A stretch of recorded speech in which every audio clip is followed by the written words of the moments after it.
Yeah, I'm on the red carpet of 24 Business Conclave, and I have another guest with me, Mr. Jibu Elias, country head for India, responsible computing, Mozilla Foundation. Hello, sir. How are you? Great being here. It's a wonderful experience, and I think we should have more events like this because you're bringing people with different ideas from across the world. You put them in a room together or have a conclave, and that will create this convergence of new ideas, right?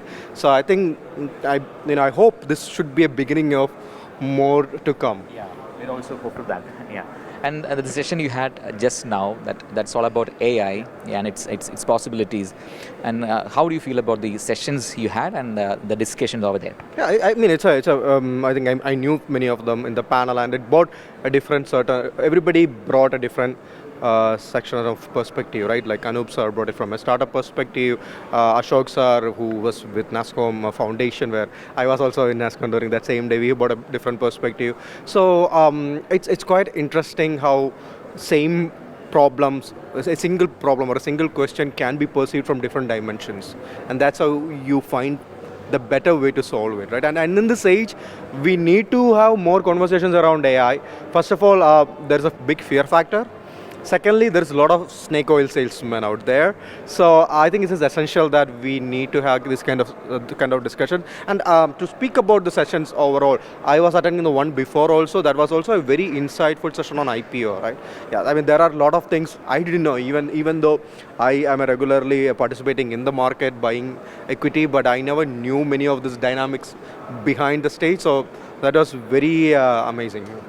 And having a person from Mozilla Foundation and a person who's hailing from Kottayam, I should ask, what are the futures of tech business in India?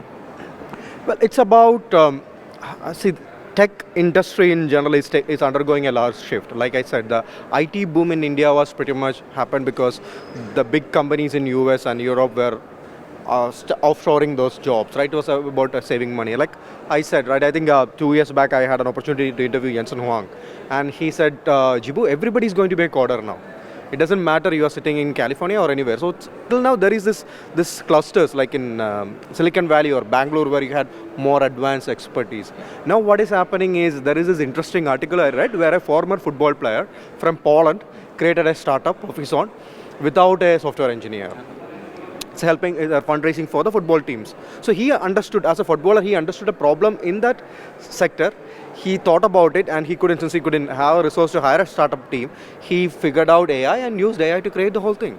So this opens opportunity for you, me, everybody to solve problems, think new, right? So that's an exciting phase, right? Everybody is a step closer to become an entrepreneur or innovator, right? That's an exciting time. Anyway, you just told me that you have been in this sector. You're buying shares and everything, but you don't know something you miss was IPOs, the possibilities of IPOs. There are many factors, many aspects of it, and my question is why there is a hesitation from newcomers. Newcomers to buy shares? Yeah, buy shares, and they're not okay with the IPO concept. You from a consumer point or a company point? Both.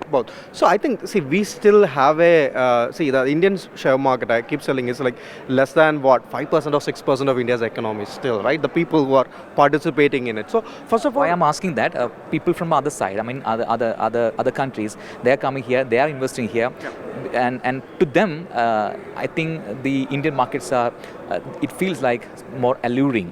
But here, there is a hesitation. So there are two kind of investors: foreign direct investment and foreign the IFPI. I think the other one who buy equities, right?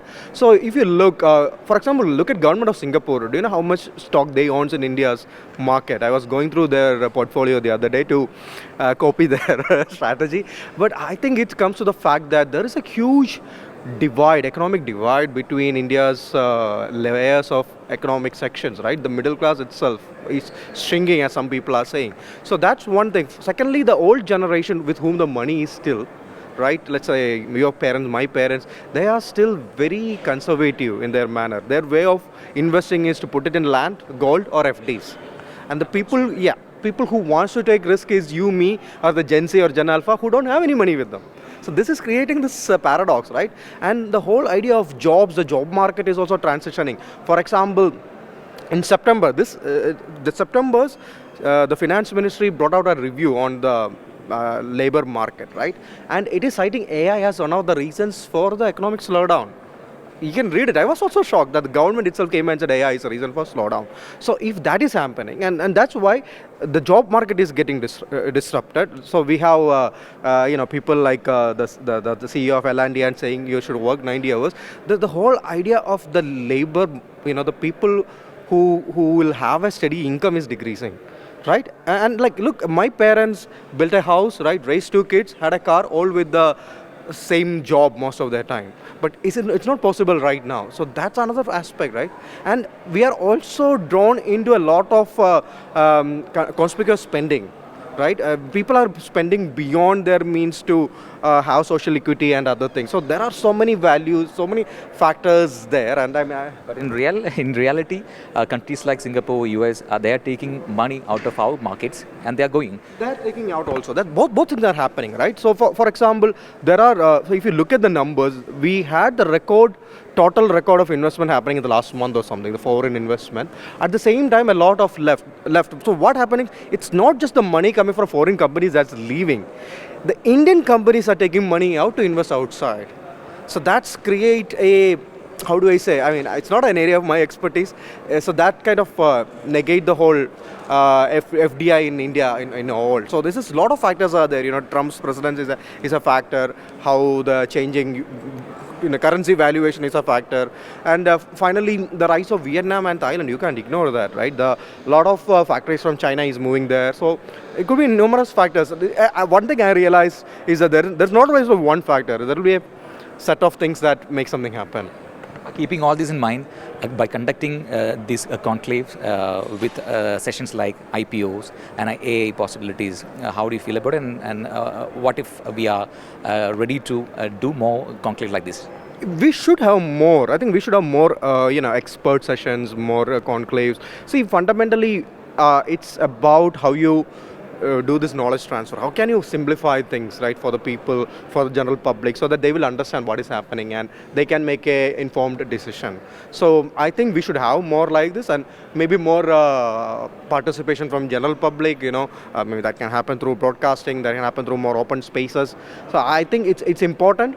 It's important in this kind of events are very important in shaping the public opinion, right? There's this question. I think when I was studying my master's degree, I did my master's degree in international relations in London School of Economics, and one of the papers we did was, what is public opinion? Is it the opinion of the people, or is opinion the media sell to the people? So you guys have a bigger role on shaping this opinion, and that's how I think Kerala's future lies mostly not in manufacturing. We are not going to be in the manufacturing sector, or we are a consumer state, but there are, or tourism. Look, India had a huge decline in tourism in the last 1 year. Look what happened in Goa. It was a ghost house. So ghost land. So we need to identify there are areas where Kerala can leverage, and thus ideas could only start. Now let's say somebody from here, from Ayurveda or some other sector, listened about AI or IPO, and they might be thinking, oh my God, I could leverage this. That's this bulb going on movement. So how can we do that 100 times with 100 conferences? So I believe this kind of conferences should happen regularly, and that will create a community, and most importantly, convergence of ideas. Thank you so much, sir. It was nice talking to you. Yeah, it was Jibu Elias.